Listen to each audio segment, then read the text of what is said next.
끝까지 보면 도움이 되는 마주마 TV입니다. 요즘은 필요한 물건을 살 때 온라인을 많이 이용하곤 합니다. 그래서 일주일에 몇 번씩 집 앞으로 꼭 배달되는 것이 있는데요. 바로 택배입니다. 생일이나 기념일에 서로 선물을 해줄 때도 택배를 많이 이용하곤 하고 부모님께 필요한 물건을 보내드릴 때도 종종 이용하는 택배. 그리고 특히 추석, 설날 등 연휴를 앞두고 평소보다 더 많은 택배를 받게 되는데요. 꼭 연휴 때가 아니더라도 평소에 택배를 한 번이라도 받는다면 오늘 내용은 꼭 알고 계셔야 할 것 같습니다. 요즘 집 앞에 이런 택배, 우편이 있다면 무조건 신고하셔야 합니다. 관련 내용 궁금하신 분들은 오늘 영상도 끝까지 봐주세요. 여전히 개인정보를 탈취하여 수십만 원부터 수억 원에 이르는 범죄가 기승을 부리고 있습니다. 나는 절대 당하지 않겠지라고 대부분 분들이 생각하지만 최근 수법들이 워낙에 다양해지다 보니 나도 모르게 범죄의 표적이 되어 실제로 큰 피해를 입게 될 수도 있습니다. 가장 대표적인 범죄 수법은 전화, 문자, 카카오톡을 이용하여 개인정보를 탈취하는 방법인데요. 이 외에도 우리가 꼭 조심해야 할 것이 있습니다. 바로 우리 집에 배송되는 택배와 우편입니다. 특히 우편물은 누구든 쉽게 받을 수 있는데요. 이제부터는 우편물도 함부로 확인하면 안 될 것 같습니다. 직접 전화를 걸어서 개인정보를 탈취하여 금융범죄에 악용하기도 하지만 우편물을 보내서 직접 전화를 걸게 만드는 수법도 있습니다. 우체국을 사칭한 보이스피싱인데요. 우편물이 반송되었다면서 반송 관련 우편물을 보내오는 것입니다. 반송 처리를 안내드리니 ARS를 통해서 우편물 확인을 부탁드린다는 내용인데요. 반송된 우편물이 있으니 찾아가고 필요하면 상담사로 연결을 하라는 ARS 전화입니다.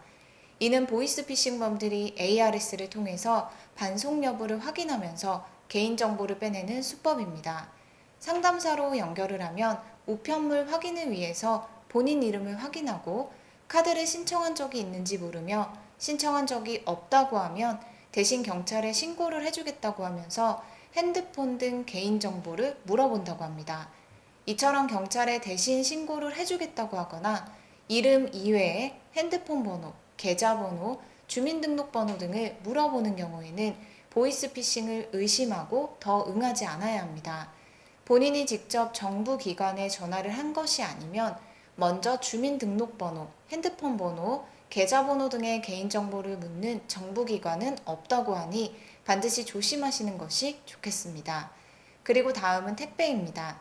여러분, 만약 집 앞에 택배가 하나 도착했다면 무엇을 가장 먼저 확인하시나요? 일단 나에게 온 택배가 맞는지, 우리 집 주소, 내 이름, 전화번호 등을 확인하고 내가 주문한 택배가 맞는지 보낸 곳의 간단한 내용을 한번 쭉 보곤 하는데요. 이런 일이 비일비재하게 발생하고 있다고 합니다. 주소는 분명히 우리 집 주소가 맞는데 보낸 사람의 이름, 주소, 번호가 처음 보는 곳이고 심지어 내용물을 열어봤더니 안에 아무것도 들어있지 않고 텅 빈 택배인 경우입니다. 이게 바로 보이스피싱의 또 다른 수법입니다. 택배 오배송을 통해 보이스피싱범에게 직접 연락하도록 하는 방식의 범죄 수법인데요. 주소만 아는 상태로 택배를 보내서 역으로 택배를 받은 사람이 전화를 걸게 만들어서 나머지 개인정보를 탈취하는 수법입니다. 따라서 이런 택배를 받았을 때는 먼저 절대 택배를 뜯으면 안 됩니다. 나에게 배송된 택배가 아닌데 택배를 함부로 뜯을 경우에 벌금이나 징역형에 처할 수 있기 때문에 절대 함부로 뜯어서는 안 됩니다. 그리고 다음은 어떤 택배인지 모르더라도 택배 상자에 적혀 있는 전화번호로 전화를 걸면 안 됩니다. 실제로 그렇게 전화를 몇 번이고 걸었지만 통화가 되지 않았다는 분들도 계셨는데요. 통화가 되지 않았다면 다행이지만 만약 전화 연결이 되었고 그쪽에서 택배 확인을 위해서 개인정보를 물어보고 거기에 답했다면 개인정보 탈취를 당할 수도 있기 때문입니다. 따라서 반드시 경찰서로 찾아가 유실물 신고를 하거나 택배를 보낸 택배사 대표번호로 전화를 해서 확인하는 것이 좋습니다.